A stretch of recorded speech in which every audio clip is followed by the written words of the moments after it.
The gospel lesson for today is from Matthew's Gospel, chapter 7, beginning at verse 21. This is the very ending of the section referred to as the Sermon on the Mount, Matthew 5, 6, and 7. There's a copy of it in the song sheet this morning, and it's from the Message translation. I'm going to read that one to you. Knowing the correct password, saying Master, Master, for instance, isn't going to get you anywhere with me. This is Jesus speaking. What is required is serious obedience, doing what my Father wills. I can see it now at the final judgment, thousands strutting up to me and saying, Master, we preached the gospel. We bashed the demons. Our God-sponsored projects had everyone talking. And do you know what I'm going to say? You missed the boat. All you did was use me to make yourselves important. You don't impress me one bit. You're out of here. These words I speak to you are not incidental additions to your life, homeowner improvements to your standard of living. They are foundational words, words to build a life on. If you work these words into your life, you are like a smart carpenter who built his house on solid rock. Rain poured down, the river flooded, or tornado hit, but nothing moved that house. It was fixed to the rock. But if you just use my words in Bible studies and don't work them into your life, you are like a stupid carpenter who built his house on the sandy beach, and when the storm rolled in and the waves came up, it collapsed like a house of cards. When Jesus concluded his address, the crowd burst into applause. They had never heard teaching like this. It was apparent that he was living everything he was saying, quite a contrast to their religion teachers. This was the best teaching they had ever heard. Here ends the gospel.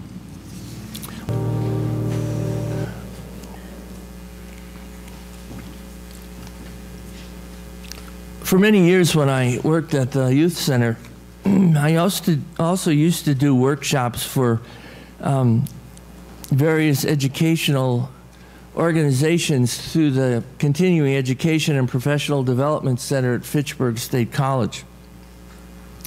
This was a story I used quite a bit in those workshops to teachers. I don't think I've ever told you this one, but if I have, please just consider it an important review. Several years ago, a teacher assigned to visit children in a large city hospital received a routine call requesting that she visit a particular child. She took the boy's name and room number and was told by the teacher on the other end of the line, "We're studying nouns and adverbs in his class now. I'd be grateful if you could help him with his homework so he doesn't fall far behind the others." It wasn't until the visiting teacher got outside the boy's room that she realized it was located in the hospital's burn unit. No one had prepared her to find a young boy horribly burned and in great pain.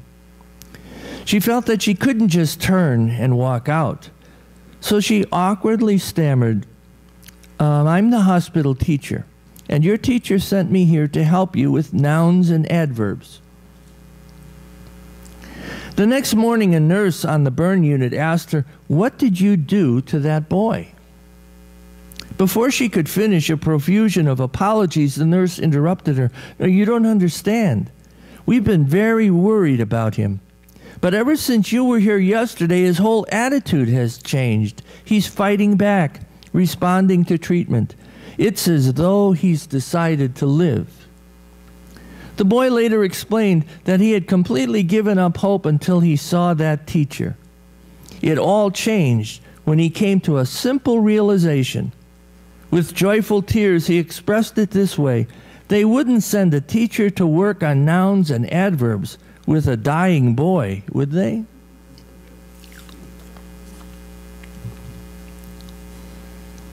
Think of the teachers who had a major impact on your life. And if they weren't formally in classrooms somewhere, maybe they were teachers that you met in less formal circumstances. Teachers that were very meaningful. Teachers that, in fact, gave you a view of life you perhaps never would have seen otherwise. There were others, of course, who loved you and sometimes taught you crucial lessons. I have to say, though, that although we love our parents, and some of you had very good, wonderful parents, some of you had parents that weren't that good, quite frankly. They did the best they could, probably, but they didn't give you much in the toolbox that you needed for life. We loved them anyway. But a lot of the things that you do now, of course, you know, you're still speaking for your parents. I remember having a lecture by my political science professor at North Park College in Chicago. He said, what group of you have parents who are Republicans and you're a Democrat? Maybe one hand went up. How many of you have parents that were Democrats and you're a Republican? Maybe a couple of hands went up. How many of you vote the same way your parents voted? And most of the hands went up. So when we think we're all sophisticated about sorting out a lot of things in life, and we don't have any prejudices, and we don't have any stereotypes, and our ideas are freshly our own, let me tell you, we are mistaken people, because much of what we carry is what we were taught by our parents. And you often say, oh my God, I sound like my father, or I sound like my mother. I've told you before, one of my father's favorite phrases when I did something wrong was, how stupid can you be?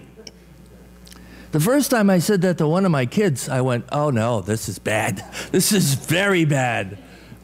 I have to shape up. We're not talking about those kinds of teachings. We spent a whole lifetime trying to shed some of that. A lot of you and me have been in therapy trying to understand who our parents were and how we are not our parents and want to be different people. But the life-giving kind of teaching, symbolized by this little boy who heard something from this teacher, that life would go on for him. He would learn nouns and adverbs. He would grow up. There was a life ahead of him.